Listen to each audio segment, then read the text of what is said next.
Indonesia ini memang negara yang sungguh sangat luar biasa lah.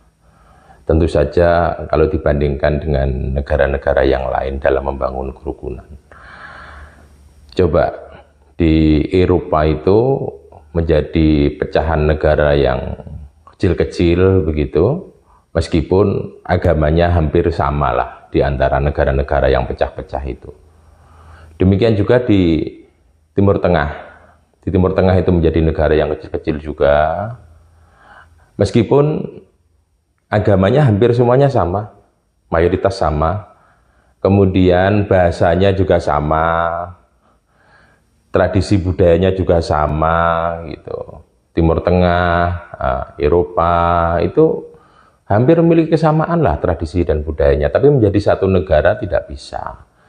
Sementara Indonesia ini dengan segala keanekaragaman, dengan segala variasi budaya, bahasa, tradisi, sejarah, berbeda-beda. Dan agama-agama besar dunia pernah menguasai Indonesia. Semua agama besar hampir pernah luar biasa menjadi agama besar di Indonesia. Tapi menjadi satu kesatuan negara yang luar biasa, itulah Indonesia begitu. Maka kita harus jujur melihat apa yang pernah dilakukan oleh leluhur kita dalam menyemaikan agama di Indonesia itu mendapatkan sebuah pilihan yang luar biasa. Tidak ribut dengan sesuatu yang kulit tapi mengutamakan esensi. Jadi yang penting beragama itu dulu didahulukan dibandingkan dengan kulit-kulitnya saja. Contoh yang paling gampang misalkan para penganjur agama yang ada di Indonesia itu lebih dahulu mengenalkan dengan sembahyang. Tidak sholatnya dulu tapi sembahyang. Yang penting pokoknya dilakonilah ibadah kepada Allah Subhanahu wa Ta'ala, sembahyang. Sembah itu menyembah, yang itu Tuhan. Sehingga orang Jawa atau orang Nusantara itu lebih kenal dengan sembahyang daripada sholat pada awal-awal. Yang penting pokoknya ibadahnya dilakoni dulu, keimanannya dipeluk dulu. Soal kulit-kulitnya itu urusan nanti. Ini merupakan kearifan yang luar biasa. Tidak mendahulukan kulit, tapi esensinya itu tidak dipahami sehingga tidak ada perubahan dalam karakter maupun akhlak dari masyarakat kita.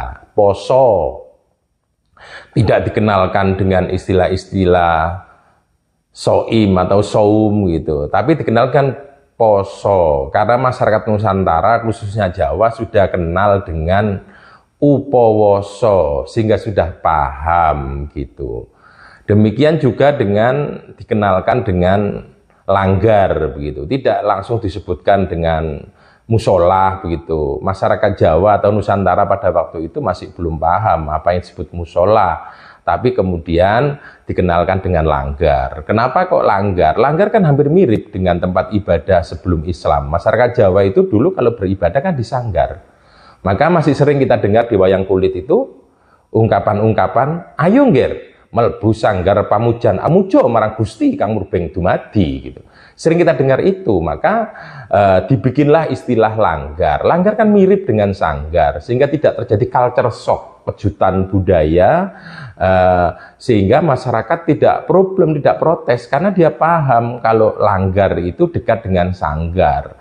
Inilah sebuah kearifan-kearifan yang dibangun, digagas oleh para penyebar agama ketika menyemaikan agama-agama yang ada di Nusantara ini, sehingga tidak pernah problem meskipun berbeda juga sangat. Kemudian kok bisa wong agamanya juga berbeda-beda, agamanya berbeda-beda, sekali lagi bahasanya berbeda-beda, budayanya berbeda-beda, menjadi satu kesatuan bangsa. Ini kan bukan pekerjaan mudah gitu. Maka kita yang hadir kemudian tidak kemudian membenturkan perbedaan itu, tapi menjelaskan beberapa hal yang itu merupakan ungkapan sebuah agama, tapi disampaikan dengan ungkapan-ungkapan lokal yang itu mudah dipahami. Apapun yang terjadi kita harus menghargai bahwa pilihan-pilihan penyampaian yang demikian itu tidak semua orang bisa, dan itulah kearifan leluhur-leluhur kita. Sehingga berbagai perbedaan, aneka perbedaan itu tidak menjadi sumber perpecahan, tapi memperkuat menjadi satu kesatuan di antara perbedaan itu. Mungkin barangkali yang teori sekarang apa yang dipilih oleh leluhur kita itu seperti gado-gado lah.